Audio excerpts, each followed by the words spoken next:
¿Qué es lo primero que haces cuando despiertas? Según estudios, de las 6 a las 9 de la mañana, las y los mexicanos lo que hacemos es revisar nuestro dispositivo móvil, revisar nuestras redes sociales y saber qué sucedió mientras nosotras o nosotros dormíamos. De acuerdo con el INEGI, son 8 horas diarias las que dedicamos para vivir nuestra vida digital. Pero ¿estamos conscientes de toda la huella que generamos en Internet? ¿Lo que representa? ¿Qué tan vulnerables somos? Sin duda es un gran avance para las mujeres el hecho de contar con un espacio público en una red que nos permita alzar la voz, visibilizar las injusticias y sobre todo detonar movimientos que trasciendan las pantallas. Hoy te quiero platicar acerca de las ventajas y desventajas que tiene el hecho de vivir enredadas, es decir, conectadas. ¿Qué te parece que me acompañas? Y hablemos de igualdad.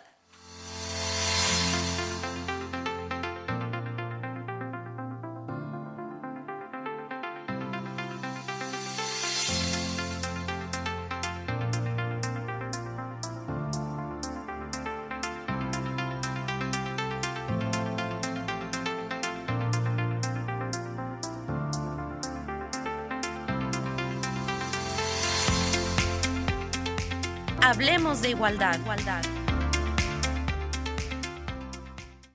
2020-9773 al 76 y 01800-503-7760 son las vías de comunicación donde puedes ponerte en contacto con nosotras y nosotros en el Instituto Estatal de las Mujeres. Y al igual, hoy que vamos a platicar acerca de las redes sociales, te recuerdo todas nuestras redes, @mujeresnl, búscanos en Facebook, en Twitter y en Instagram. Sobre todo si quieres seguir el día a día de lo que hacemos en el instituto, no te pierdas nuestra cuenta de Instagram. Y hoy, como bien lo decíamos, vamos a platicar acerca de las ventajas y desventajas de las redes sociales. Además, vamos a tener un tema que la semana pasada, precisamente en nuestro Facebook, tuvimos nuestra primera transmisión en vivo con la licenciada Lizeth Vázquez, con quien platicamos acerca de los juicios orales de alimentos, mejor conocidos como la pensión alimenticia. Y para poder contarte todo lo que vivimos en el instituto, te comparto del otro lado del estudio a mi compañero Luis Moncada. Noticias.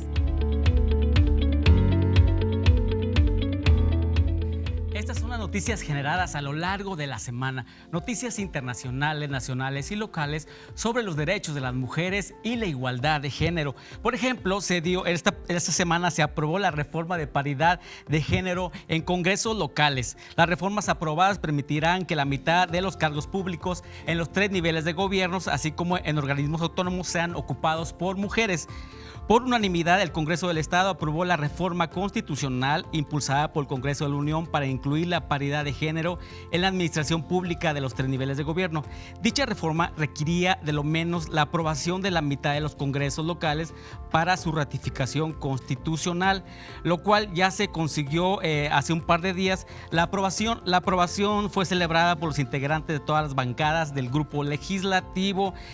Con esto se busca la equidad de género y la conformación de los gobiernos, en la cual solo se aplica en la postulación, solamente se aplicaba en la postulación de regidurías, diputaciones locales, federales y del Senado. Actualmente ya van más de 20 estados confirmados en la paridad de género. Esperamos que en estos días tener más noticias en el diario oficial de la Federación para que se lleve a cabo esta disposición. Y esta nota se dio en la Ciudad de México. Resulta que la Secretaría de Educación Pública oficializó el programa Uniforme Neutro, en lo cual las niñas podrán usar pantalón en las escuelas. Al respecto, la jefa de gobierno aseguró que se trata y que se genera una condición de igualdad y equidad sin categorizar el tipo de ropa que portan los niños si es de acuerdo a su género. También el titular de la Secretaría de Educación Pública, Esteban Moctezuma, confió que los gobiernos estatales se vayan sumando paulatinamente. Y la siguiente nota se dio desde el Instituto Estatal de las Mujeres en conmemoración del Día Internacional de la Diversidad Cultural para el Diálogo y el Desarrollo. Dicho instituto, encabezado por la licenciada Marta Cecilia Reyes Cruz, presidenta ejecutiva, reafirmó el compromiso del gobierno de Nuevo León del ser incluyente en la atención ciudadana. En dicho evento se brindó atención a mujeres y hombres sobre temas legales, psicológicos y de trabajo social, y el área de promotoría difundió servicios. Estas son todas las noticias generadas a la semana. Vamos con Jimena del otro lado del estudio. Y bueno, estas son todo lo que sucede a lo largo de la semana. En una semana todo esto lo vivimos y usted lo puede corroborar a través de nuestras distintas redes sociales. Y bueno, algo importante que vamos a platicar hoy, pues tiene que ver con estos hábitos, sobre todo de qué hacemos con nuestros dispositivos móviles. ¿Usted quiere saber qué es lo que normalmente hacemos o qué aplicaciones son las que más utilizamos? Nos salimos a la calle y le preguntamos a las personas. Vamos a ver este sondeo. Estoy como ansiosa. ¿Sí, ansiosa? Sí, un poco. Pero sí he sobrevivido como unos 3, 4 meses sin celular, de hecho. ¿Sí? Sí. No, yo no uso tanto las redes sociales, solamente para mi trabajo. Sí. Las redes sociales son para otras cosas. Yo no sé por qué la gente hace y las malutiliza para otras cosas. Me sentiría algo extraña. Ya fue como que algo para mi vida, como que una necesidad. Sí. Pues no hay problema. La verdad, un poquito como atrapado. Algo así como desesperado. Pues la verdad normal, porque bueno, al menos yo, porque no estoy muy metido en eso. Normal, que mensajes al grupo de la Paco y ya. Normal. Pues por lo menos soy tranquila. ¿Por qué? Porque como yo tengo el servicio en mi casa, sí. Entonces por lo regular no me gusta ponerle saldo.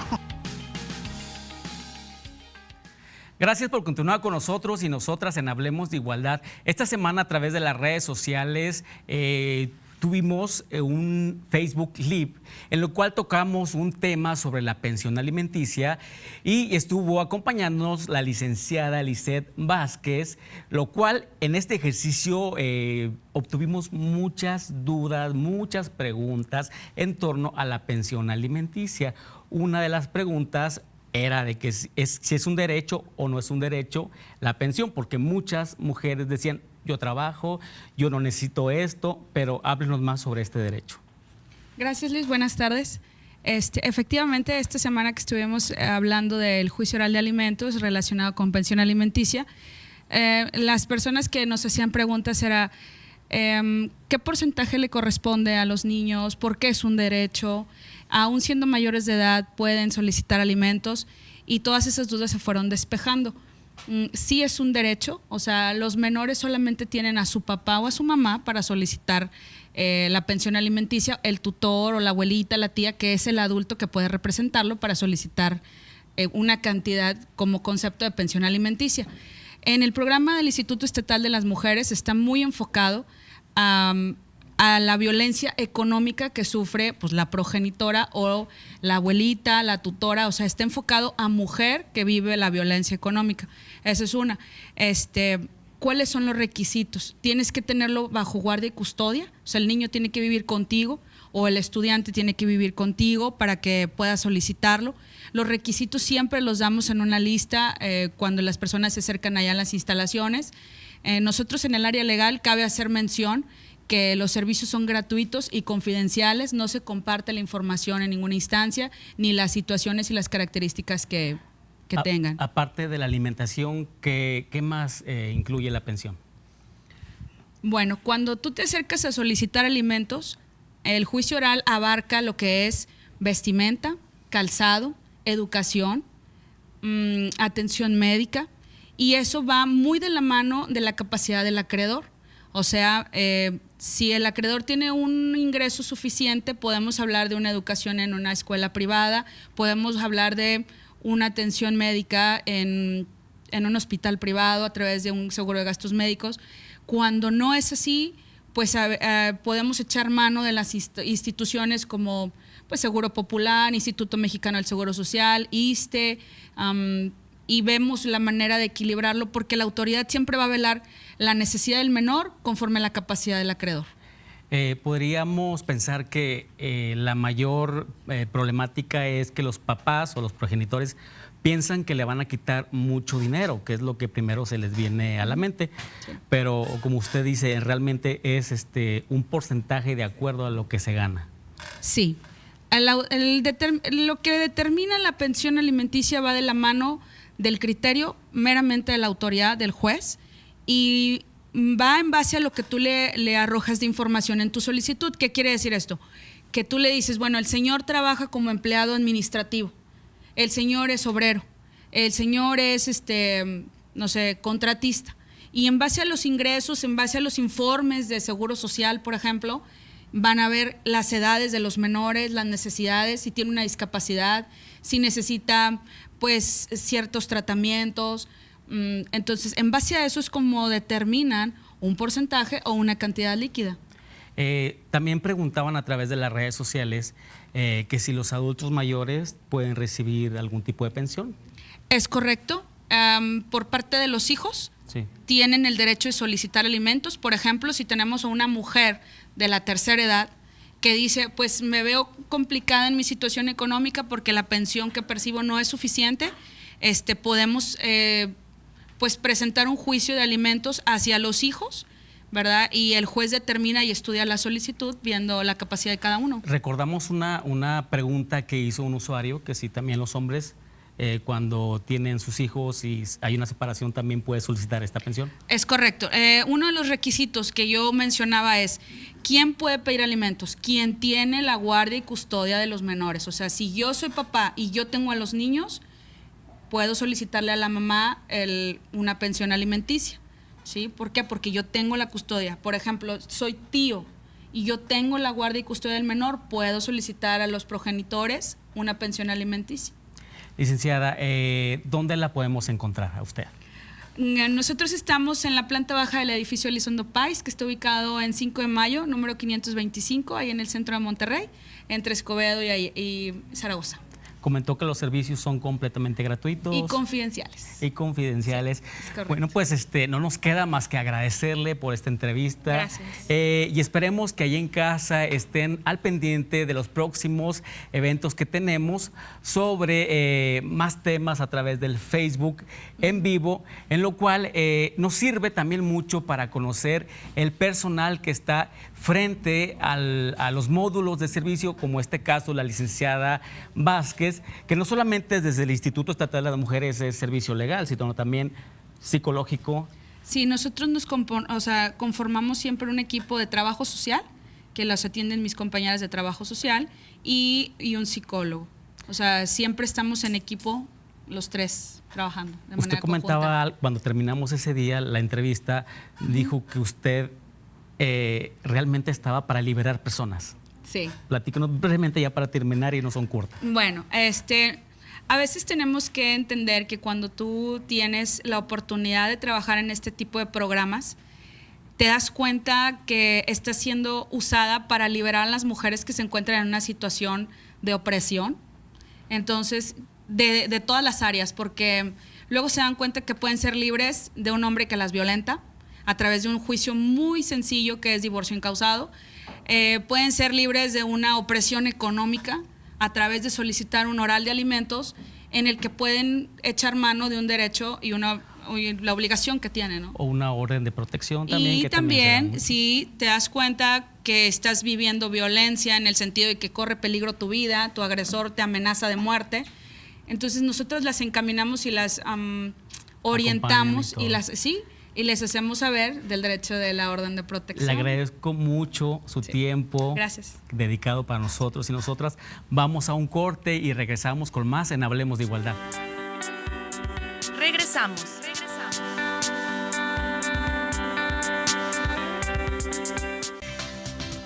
Continuamos.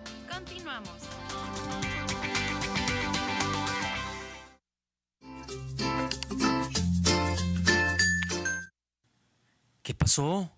Ayer los vi en la plaza muy cariñositos. Pues por la noche discutimos y me insultó bien feo. Me dijo que todo era mi culpa y por eso me estaba engañando con alguien más. Ánimo, no te pongas triste. Eso fue lo mejor que pudiste haber hecho.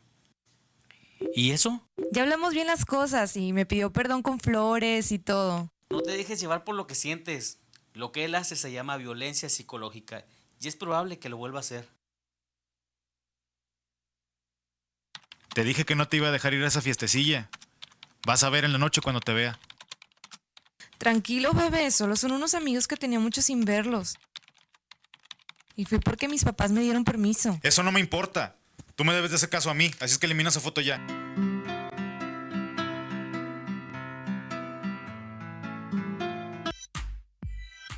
Si algo es cierto es que las redes sociales, pues de una u otra manera, pues nuestra vida trasciende a ellas y ellas hacia la vida fuera de las pantallas, y hay que entender que todo esto pues genera consecuencias que tienen repercusiones. Hoy en día vemos pues el tema de cómo las y los niños pues están, hoy uno de sus mayores sueños es ser famoso, y ser famoso a través de algunas aplicaciones, de la realización de algunos videos, y es importante que como madres y padres de familia también estemos conscientes de lo que representa el hecho de tener una vida digital, de llevarla de una manera consciente, responsable, y de cómo estamos generando esta huella en Internet. Y para poder platicar, profundizar, conocer el contexto acerca pues de estos ciberdelitos, de qué manera hoy escuchamos movimientos, por ejemplo, como el Me Too, pues bueno, me acompaña la doctora Mirna Elia García. Ella viene por parte de la Dirección de Equidad de Género y Protección de Grupos Vulnerables del Poder Judicial del Estado. ¿Cómo está, doctora? Bienvenida. Muy bien, muchísimas gracias. Qué gusto poder estar aquí en este programa tan importante, y que en un momento dado además vamos a tratar un tema fundamental en estos tiempos: sociedad de redes. Sociedad tal cual. Sociedad de redes. ¿Cómo no enredarnos, además? Ajá.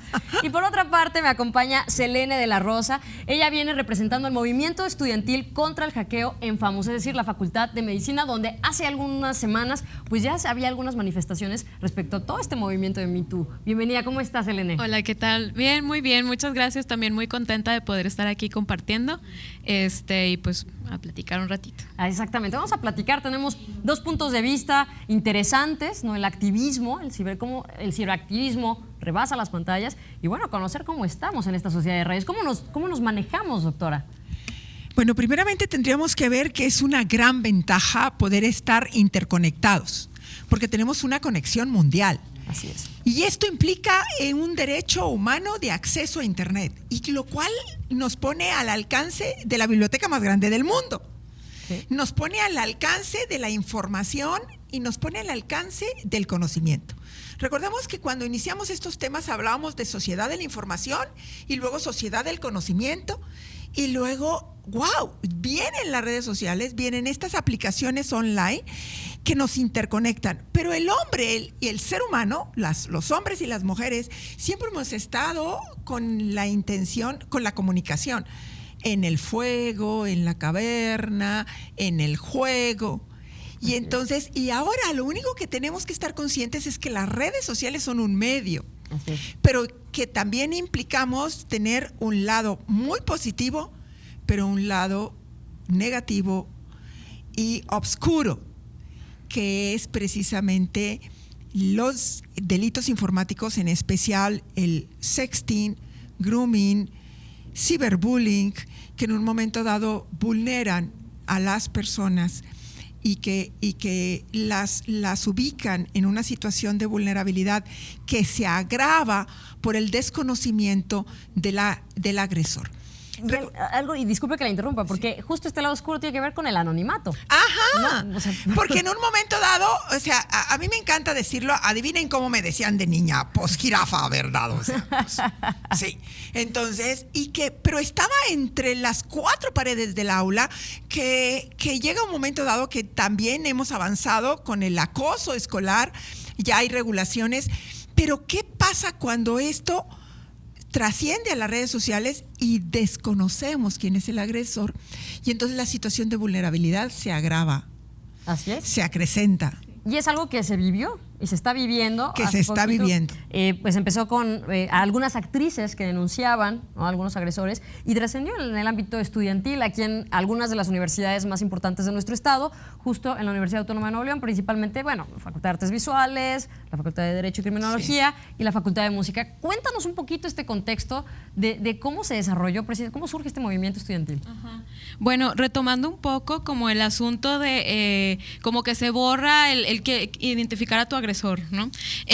Así contextualizando un poco, el movimiento estudiantil contra el hackeo en FAMUS, que en realidad es pues como ciberacoso en FAMUS, porque es justamente una práctica de la que somos víctimas muchas de las alumnas mujeres de la Facultad de Música desde hace años. O sea, a mí me sucedió que fui víctima, y cuando empiezo a investigar pues encuentro al menos 15 casos que datan de 2012, ¿no? Entonces yo me doy cuenta de esto, que es una práctica normalizada, está normalizada en el estudiantado, está normalizada en el personal que trabaja aquí dentro de la universidad, y lo hemos visto, o sea, como ahora que están surgiendo, que nos estamos animando a hablar del tema del acoso, pues es algo que está ahí latente y normalizado en todos los niveles en la universidad. Entonces a nosotros nos ocurre esto, y a la hora de, pues como siempre sucede, ¿no? De que, como estábamos diciendo, que ahora la tecnología se convierte en una herramienta más, y también una herramienta más de ejercer violencia, ¿no? Así es. O sea, y se hace una sofisticación, hace más sofisticada la forma de pues violentarnos como mujeres, ¿no? Y a través del pues la culpa, la vergüenza, ¿no? Sobre todo como este asunto de compartir nuestro contenido íntimo. Y es mucho desde la vergüenza, ¿no? Desde pues aparte revictimizarnos, ¿no? Nosotros nos encontramos con que, pero ¿por qué te tomas fotos, no? Como claro. Mucho este juicio, y entonces es como, bueno, o sea, eso está como muy aparte, a un lado la libertad de poder ejercer nuestra sexualidad como queramos. Independientemente de eso, nadie tiene derecho a vulnerarnos, a hackear nuestras cuentas, a compartir nuestro contenido íntimo sin consentimiento, ¿no? Y si eso se realiza, debe de haber consecuencias jurídicas. Exacto. Debe de haber consecuencias jurídicas. Que son delitos. Ajá. Ya 20 entidades federativas en la República Mexicana lo tienen regulado y está tipificado como delito. Falta conocimiento, falta también preparación para las personas que reciben la denuncia, pero debe de haber denuncia. Pero para prevenir tendríamos que hablar lo que desde el derecho se entiende como el derecho a la propia imagen. Cuidemos nuestra imagen también en las redes sociales. ¿Y qué les parece? Realizamos un sondeo, el equipo de Aquí Hablemos de Igualdad, donde hay una de las prácticas más comunes que me imagino todas y todos alguna vez lo hemos hecho. Yo creo que somos mejores que el FBI, incluso que la policía cibernética, me atrevo a decirlo. El famoso estoqueo. ¿Qué es estoquear? El espionaje a través de las redes sociales. Vamos a ver qué nos comentó la gente. No, cuando conozco amigos que me dicen, agrégame cosas así, me pongo a ver sus fotos y así. No, pero para eso yo creo las redes sociales, para ponerte como punto clave si hay alguien que sepa que dónde trabajas, cuánto ganas, y eso te orilla a que la gente que lo está viendo pueda ser objeto de que la secuestren o le pidan algún rescate por ella. O sea, casi no lo uso para ver los chismes, pero sí, como que de ahí en fuera no mucho. Algunas veces. Una vez, creo. Sí. Seguramente, a veces lo hemos llegado a hacer. ¿Quién sabe? Yo vi algunas narices, así que crecía, no lo sé. Pero bueno, algo importante es entender que existen consecuencias, ¿verdad, doctora Mirna? Es decir, lo que sucede en la pantalla, no estamos exentos de que haya consecuencias legales. Además, en la red social, en el perfil público, está la evidencia. Claro. Y entonces lo único que necesitamos es encontrar la evidencia. Recordemos que es una información pública, que se hizo pública al alcance de todas y todos, y que bueno, desde la autorregulación de las propias redes sociales podemos eliminar o quejarnos o presentar algunas quejas o denuncias en las propias redes sociales. ¿Qué es lo que necesitamos? Programas como este, Jimena. Claro. Programas como este, en donde lo que necesitamos es poner, fíjense bien, antes, ahorita lo recomendable es que los niños hasta los 8 años tengan acceso a la tecnología. Todavía seguimos encontrando muchos bebés que los padres les están entregando. Antes del acta de nacimiento ya tienen Facebook. Yo Facebook. creo que ya tienen Facebook. O no, ya sí, que 9 meses, 8 meses antes de llegar a la Tierra. Entonces, esas medidas las tenemos que considerar y tenemos que desaprender y volver a aprender. Hoy, ¿cuáles son los delitos tipificados en Nuevo León, los que se reconocen? Se pueden llamar de delitos contra la intimidad, delitos contra la moral pública, y luego pornografía de venganza o provenganza. Pueden llamarse de diferentes formas, que es interesante, pero vienen a tipificar el delito de la divulgación de fotografías. Bueno, ¿qué es el sexting? Acuérdense que el sexting es esta fotografía que en la intimidad te mandan, porque de hecho el que manda la fotografía o la persona que manda la fotografía y que recibe la fotografía se encuentran en la soledad. Pero esto se puede dar, la divulgación, por una persona que es un hacker o bien por la venganza, que es algo que hay que considerar y hay que tomar en cuenta. ¿Qué es lo que tenemos que hacer? Aprender a que esto se vulnera por un hacker y que no vamos a saber quién es. Así es. Y que necesitamos entonces de una policía cibernética mundial. No, y capacitada además, porque muchas veces, me imagino ahorita nos puedes contar algunos de los casos, tú te comunicas a la policía cibernética y te sientes peor de vulnerada, ¿no? No te entienden muchas veces, no tienen esta capacitación como para entender de, bueno, y la evidencia, y dónde, o sea, ¿cómo voy a adjuntar las fotos con las que me están agrediendo, ¿no? Entonces, en el caso, por ejemplo, de Facultad de Música, ¿cuáles fueron cuál fueron los casos? ¿Fueron ciberacoso, fueron sexting, fueron pornovenganza? ¿Qué se dio? Bueno, muchos casos es sobre todo sextorsión. Okay. O sea, nos robaron nuestro contenido y entonces esta persona, agresor o agresores, se hacían presentes para amenazarnos con que lo iban a divulgar. Y algunas personas les pedían, para no hacer esto, pues más contenido, video, etcétera, ¿no? Por fortuna, las amenazas no fueron cumplidas, pero sin embargo es una persona que estaba ahí todo el tiempo constantemente amenazando. O sea, nosotras no sabíamos quién era una persona que todo el tiempo te estaba vigilando. Sabía tu rutina, te escribía de que ya te vi que vas caminando hacia esta parte. Y imagínate tú, o sea, el alcance psicológico de verdad no lo entienden. A la hora de como de levantar quejas, de poner denuncias, nos encontramos, además del sufrimiento al que nos estamos enfrentando, de estar vigiladas y no saber quién nos está observando, qué van a hacer con la información, si nos van a salir pero en algún momento en la calle, no sé, en tu rutina. Además de eso, pues que te revictimizan y que pues tampoco encuentras justicia, ¿sí? Es o sea, complicado. sí, nos acercamos, claro que sí, a la policía cibernética en ese entonces, porque ya eso fue en el 2017, pues no, es que no hay policía cibernética ahí en Nuevo León, ¿no? Sí. Y luego pues nos acercamos a poner la denuncia penal, al CODE, y pues claro, todos estos comentarios de pero ¿por qué? Pero no sé qué. Oye, vengo a poner mi denuncia y tú nada más, o sea, no tienes por qué juzgarme. El comentario de que, ¿y qué hiciste? ¿Y por qué tienes tus fotos? ¿Por qué? O sea, ¿por qué existen esas fotos para empezar? Y yo, me las robaron. O sea, ¿cómo justificas eso? ¿Qué importa eso, no? Y ¿Qué luego, importa eso?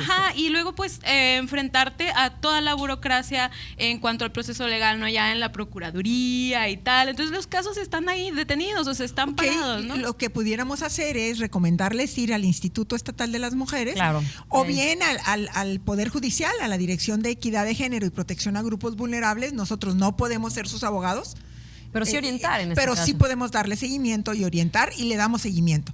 Lo que sí pueden ser sus abogados es el Instituto Estatal de las Mujeres. Y fíjense bien, en esta asesoría y acompañamiento de trabajo social, de psicología y jurídico y legal, que eso es lo más importante. Vamos a hacer una pausa, no sin antes invitar a todas y a todos aquellos que nos están viendo que se pongan en contacto con nosotras. Si tienen alguna duda, pueden escribirnos @mujeresnl en nuestro Facebook, bien Instagram o Twitter. Vamos a una pausa y regresamos porque esto todavía no termina y todavía hay mucho que desglosar. Regresamos. Continuamos.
de acuerdo con datos del INEGI, son 9 millones de niñas y mujeres que han sido víctimas de algún tipo de ciberacoso, ciberbullying o algún delito cibernético que muchas veces no se tienen identificados, empezando porque la violencia simplemente la tenemos muy normalizada.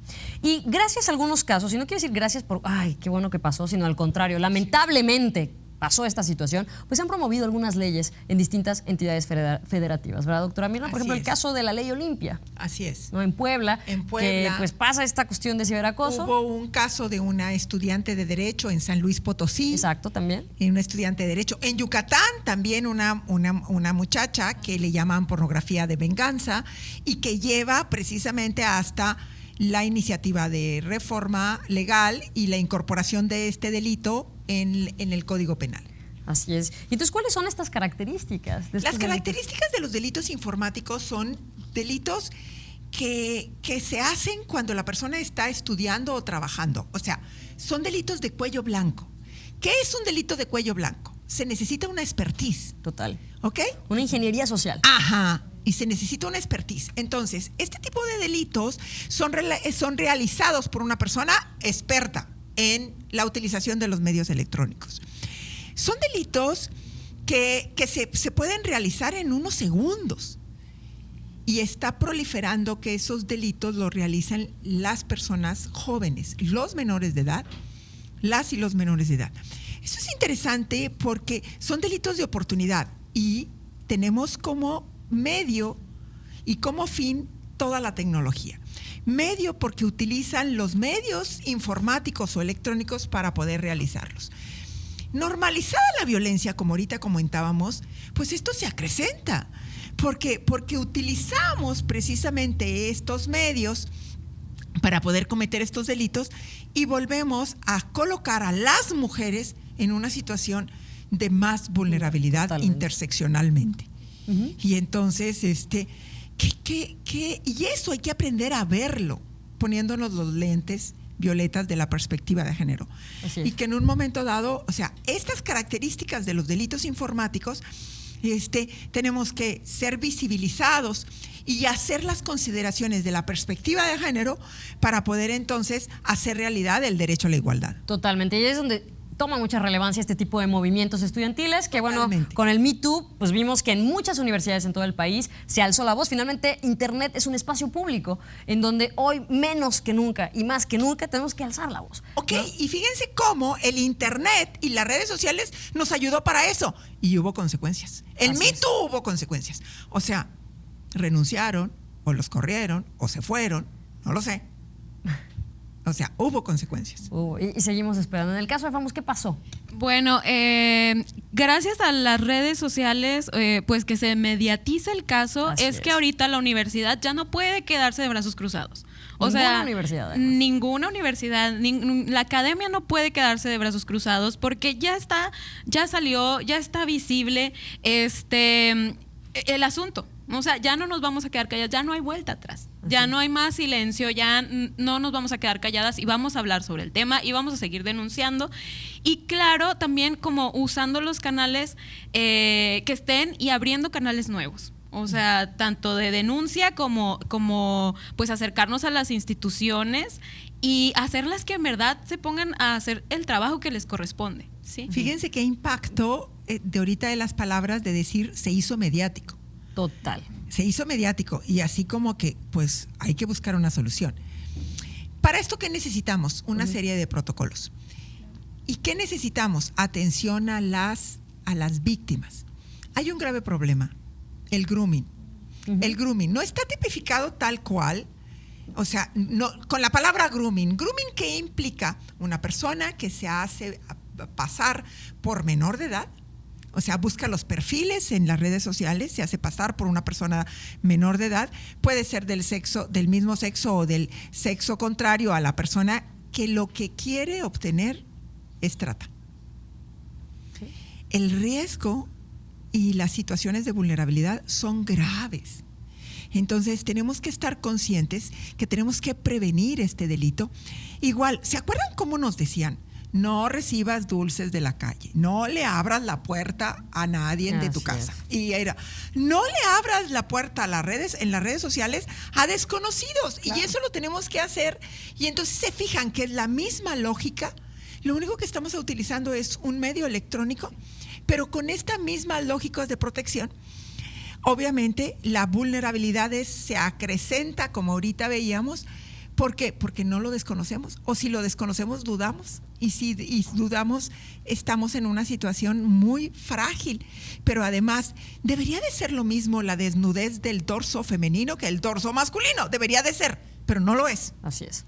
Y ahí están los retos, verdaderamente, ahí están, ¿no? Donde retos. Realmente tenemos que empezar a trabajar en sinergia, sociedad civil, con las autoridades, con obviamente toda esta cuestión del ciberactivismo que trascienda, que estos sí se mejoren estos protocolos, porque existen muchas lagunas, porque la falta de capacitación de las autoridades, obviamente, pues obstaculiza que esto. Y otra cosa muy importante, el qué pasa con las madres y los padres de familia. O sea, si no se empiezan a relacionar, si no empiezan a ver esos focos rojos, pues hoy vemos que somos uno de los países donde el índice de suicidio es más alto, precisamente por esto, porque claro que este bullying, este ciberacoso sí trasciende, incluso quita las vidas. Sí, y es un problema grave. ¿Y qué tenemos que hacer como madres y padres de familia? Estar al pendiente de los hijos, por favor. O sea, tenemos la obligación de checar la mochila. Claro que tenemos que ser cuidadosos. Entonces tenemos que respetar la intimidad de nuestros hijos. O sea, pero tenemos que revisar qué es lo que pasa y qué es lo que traen nuestros hijos en la mochila. Es lo mismo en las redes sociales. Entendamos esto. Tenemos que ver qué es lo que ven nuestros hijos en las redes sociales y bueno, utilicemos a los proveedores de servicios de internet para que empecemos a utilizar estas aplicaciones que nos permitan llevar un control de lo que los menores y las menores puedan ver y qué es lo que tenemos que hacer. No es posible que menores de edad, hombres y mujeres, estén hasta altas horas de la noche con un iPad. Claro, y hoy se habla de los huérfanos digitales, por ejemplo, ¿no? Claro. Donde ya tenemos, los niños ya están educados a través de los juegos de las distintas aplicaciones. ¿Y qué pasa? ¿Quién acompaña a esas niñas y a esos niños? Hoy son otros los retos, ¿no? Y en el caso, para ir como cerrando un poquito el tema, es, bueno, desde sociedad civil, hoy, ¿en qué se está trabajando? Sabemos que este es uno de los movimientos, de los tantos movimientos que surgieron en la ciudad, pero ¿cuál es el objetivo finalmente? Pues bueno, por un lado esto de consecución de justicia, pero por otro visibilizar la problemática y también prevenir. O sea, cómo seguir utilizando estas herramientas porque finalmente es algo que ya está incorporado a nuestras vidas. Entonces, cómo utilizarlas de manera responsable y segura. O sea, entonces estamos como con el reto de poder llevar esta información a la mayor gente posible. Cómo utilizar mis redes sociales de manera segura. O sea, hace rato veíamos en el video de que decía, en el caso de que tú decidas compartir contenido íntimo, pues tomar ciertas cautelas, ¿no? Como tomar ciertas cuestiones de seguridad. No se trata de satanizar ni decir que ya no vas a disfrutar tu sexualidad o que ya no vas a tener tal práctica, sino más bien cómo lo puedo hacer de manera segura, protegiéndome en todo el sentido, ¿no? Llegando a otro tipo de acuerdos. Y en esta sociedad de redes, doctora Mirna, ¿cuál es nuestra responsabilidad como ciudadanas y ciudadanos digitales? El derecho a la propia imagen. Tenemos que estar muy conscientes que tenemos un derecho a la imagen y que es la imagen que queremos dar en el pleno uso de tu libertad. Así es. Y entonces tenemos que cuidar mucho el derecho a la propia imagen, esta imagen que queremos divulgar en las redes sociales y que manejemos este derecho a la intimidad que tenemos y que cuidemos. Ha cambiado muchísimo, tendríamos que estar haciendo una serie de estudios de cómo se han manejado estas diferencias entre lo que implica vida privada, vida íntima. Y hay otro derecho que también y conviene un programa que es el famoso derecho al olvido. Uy, sí. Sí. Entonces, que va implícito mucho en el uso de las tecnologías.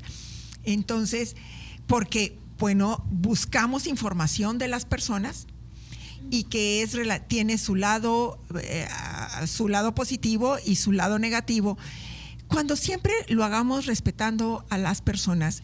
Entonces, pero para prevenir, busquemos esta protección del famoso derecho a tu propia imagen en el pleno uso de tu libertad.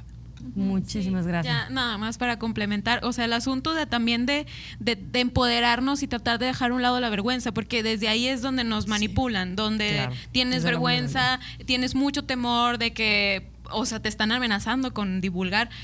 Pues bueno, como dejar a un lado la vergüenza, ¿no? Empoderarnos también en ese sentido.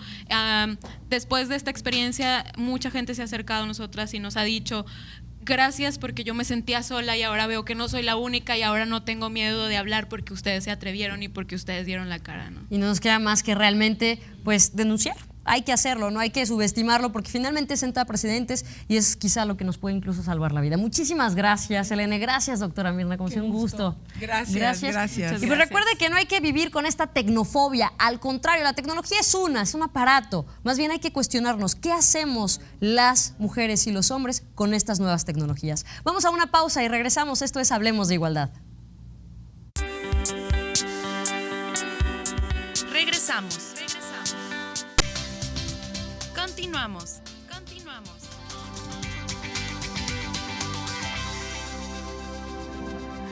Y se preguntará qué estamos haciendo los hombres en torno al uso de las redes sociales. Y para esto nos acompaña Omar Méndez con el segmento de Nuevas Masculinidades. Vamos para allá.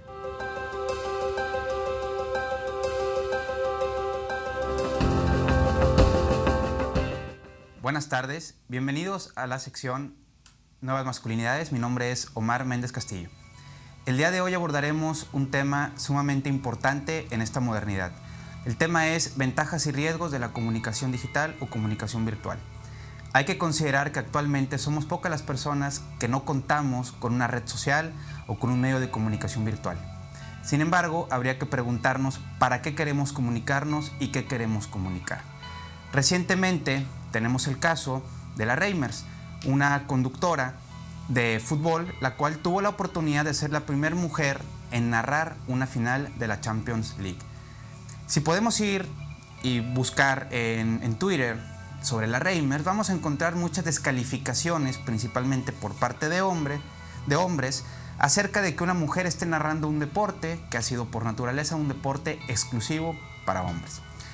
Es importante aquí hacer una diferenciación entre si hay una descalificación por género o una descalificación por aptitudes. Vamos a encontrar que la mayor parte de las descalificaciones tienen que ver con chistes machistas, que son alusivos a qué hace una mujer narrando fútbol, las mujeres tienen que estar en la cocina, las mujeres tienen que estar cuidando a los hijos. Esto es algo que se ha estado socializando a través de los chistes, a través de estos clásicos micromachismos, donde a partir de hacer bromas, que en principio son jajaja, jijiji, solemos decir muchas verdades. Freud tiene un texto maravilloso que se llama El chiste y su relación con el inconsciente. ¿De qué habla este texto? De que a pesar de que muchas de las cosas que nos provocan incomodidad las estemos atravesando por el chiste o por la gracia, suelen tener un alto grado de verdad. ¿A qué voy con todo esto? No es casualidad que justo ahora las redes sociales se utilicen principalmente para la descalificación o el acoso. Aún parece que estamos bajo el pendiente de tener protocolos claros y precisos sobre cómo tipificar los acosos sexuales o las agresiones sexuales o por género en las redes sociales. Es importante que como hombres partamos de la idea de que intentar hacernos graciosos mediante la descalificación del otro género o de los otros géneros no tiene nada que aportar a la sociedad. ¿Cuáles son algunas de las soluciones que podemos plantear para intentar evitar este tipo de situaciones? Primero, pensar o hacer una autocrítica de si acaso lo que estoy yo comunicando solo me da risa a mí y a otros iguales a mí, o si tiene una certeza de lo que estoy diciendo. Porque claro, como dice el dicho popular, no hay texto sin contexto. Cualquier texto que se escriba seguramente tiene un contexto, en este caso un contexto cultural. Otra herramienta para saber si estoy yo descalificando o estoy haciendo mal uso de las redes sociales o de la comunicación virtual es preguntarnos si estoy aportando algo a la persona a la que le estoy contestando, o si estoy posicionándome mediante un argumento o solo mediante una falacia o mediante una descalificación. Como dicen las compañeras feministas, lo privado es político, tanto para bien como para mal. Hacer uso de algo que nos sucede en persona, en privado, para tener un posicionamiento político es algo que suma. Recuerden que una mentira dicha muchas veces se puede considerar una verdad. Tenemos el caso de esta nueva situación que se está dando en la Ciudad de México, donde pues ahora, a partir de esta semana, ya no hay una obligación para el uso de los uniformes escolares. Sin embargo, podemos buscar en las redes sociales sobre esta nota y se ha estado malinformando, intentando hacer creer que ahora los niños están obligados a llevar falda y zapatos femeninos y que esto va a fortalecer una ideología de género y demás situaciones. No malinformemos. En estos tiempos de realidad virtual, que suele ser el 60 o 70% de lo que consumimos en el día, es importante que si vamos a estar retuiteando o comentando cosas, nos demos el pequeño detalle de investigar si esto es real o es ficticio. Muchas gracias, nos vemos en la próxima sección de Nuevas Masculinidades. Y sin duda, una de nuestras grandes responsabilidades es estar informadas e informados, y sobre todo en la era en la cual pues lo que sobra precisamente es información. Estamos en una infoxicación, la cual nos exige realmente generar este sentido crítico para poder acompañar, escuchar y formar parte del diálogo del día a día. Y me da mucho gusto poder compartirles esta información. Me acompaña la licenciada Amaranta Viteri. Ella es fundadora de Potencia 3, una agencia de marketing digital orientada a las organizaciones civiles y además coordinadora de Mujer Digital. Bienvenida, Amaranta, ¿cómo estás? Muchas gracias por el espacio, muy feliz de estar aquí con ustedes compartiendo. Y sobre todo, bueno, un proyecto muy padre porque precisamente se trata de la inclusión digital a mujeres adultas, ¿no? Sabemos que existe esta problemática que es la brecha digital de género, generacional, en la cual pues hubo muchas personas que cuando llega la era digital pues no dieron el salto, ¿no? Entonces, ¿por qué es importante que hoy en día las mujeres principalmente incursionen en la tecnología? Ok, muy importante el punto que comentas. Exactamente, con el paso del tiempo, cuando nace la tecnología y empieza a salir todas estas innovaciones y empieza a avanzar, las mujeres nos fuimos quedando atrás, por cuestiones ya sea culturales, por cuestiones de que también muchas mujeres tenían que trabajar y quedarse en casa, no agarraban el celular y no empezaron a llevar su vida con la tecnología. En Mujer Digital trabajamos precisamente con este enfoque de romper esta brecha o hacerla más corta o más pequeña, ¿no? Y bueno, la importancia de por qué estar sumergidos en la tecnología, yo quiero pensar que pues de pequeñitas cosas, si nos ponemos a analizar desde cosas como trámites, ya actualmente necesitamos estar con un perfil, con un correo electrónico, con algún celular, ¿no? Por ejemplo, vas a hacer alguna cita para algunas instancias gubernamentales. Por ejemplo, el IMSS. El IMSS, por ejemplo, el SAT, ya un pasaporte, todo lo tienes que hacer a través de plataformas digitales. ¿Cómo lo vas a hacer si no sabes utilizarlo, no? Esas son pequeñitas cosas en las cuales nos vamos quedando atrás si no sabemos utilizarlo, o bien hay una brecha que también tiene que ver con la parte del acceso, en el cual las mujeres tienen un celular a la mano, tienen buen internet, pero no saben cómo utilizarlo, ¿no? Entonces, estas brechas, la verdad que sí son barreras, que bueno, son como este tipo de procedimientos simples, sencillos, pero también hay otros procedimientos y otras situaciones en la vida, por ejemplo, cuando, no sé, estás en la familia, estás en una reunión, en una cena, y de repente empiezan a reírse todos, los jóvenes, incluso pues los, no sé, los adultos más jóvenes, y empiezan a platicar sobre el meme, sobre el video. ¿Y qué es eso, no? ¿Con qué se come? Ajá, sobre esas situaciones que encontraron graciosas en internet, y estas mujeres, incluso también hombres adultos, se quedan atrás en la conversación, ya no entienden sobre qué se está hablando.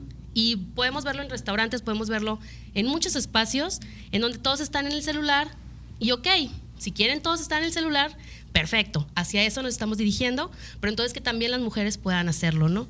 Hay incluso ahora unos términos muy curiosos, por ejemplo, la nomofobia, ¿no? Que ahora es este miedo, este pánico a salir de tu casa sin tu celular, ¿no? Ya se ha ido acuñando pues incluso a la RAE, ¿no? Algunos términos, como por ejemplo googlear, en el cual pues nos va hablando de cómo tenemos que ir avanzando y sobre todo conociendo los beneficios de la tecnología, ¿no, Amaranta? Exactamente, por ejemplo, en esta situación que tú comentas, ya a mí me pasa, ¿no? Estoy saliendo de mi trabajo y siempre empiezas a buscarte el celular. Es una situación que en Mujer Digital hemos visto que hay muchos beneficios para las mujeres en sí, empezando por la parte del empoderamiento, de las tecnologías, les da una fuerza en el cual a través de todo el proceso que tenemos de aprendizaje, ellas salen con una idea muy diferente de ellas mismas y de cómo se pueden hacer muchas cosas. Por ejemplo, emprender un negocio, que puede ser un negocio que puede ser físico, pero también llevarlo a la parte digital.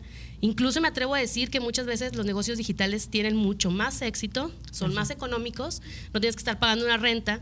Entonces, por esa parte del aprendizaje, de poder estudiar algo, si quieres, si dejaste la licenciatura trunca, pues puedes por ahí estudiar un posgrado, estudiar otro idioma. Puedes hacer infinidad de cosas, ¿no? A través de las herramientas digitales. Y las redes también, que se fortalecen, ¿no? O sea, porque hablas de las redes sociales, pero al mismo tiempo estas redes entre mujeres donde incluso pues hay sinergias, ¿no? Pueden surgir ahí socias incluso. Hay una colaboración muy interesante, se hacen alianzas, incluso llegan a hacer cosas como paquetes, cosas que a través de la parte digital ellas van conociendo también a otras mujeres que hacen lo mismo que ellas, pero en otras ciudades de México o bien en otros países. Entonces hay un punto en el cual la colaboración también es un beneficio de esto.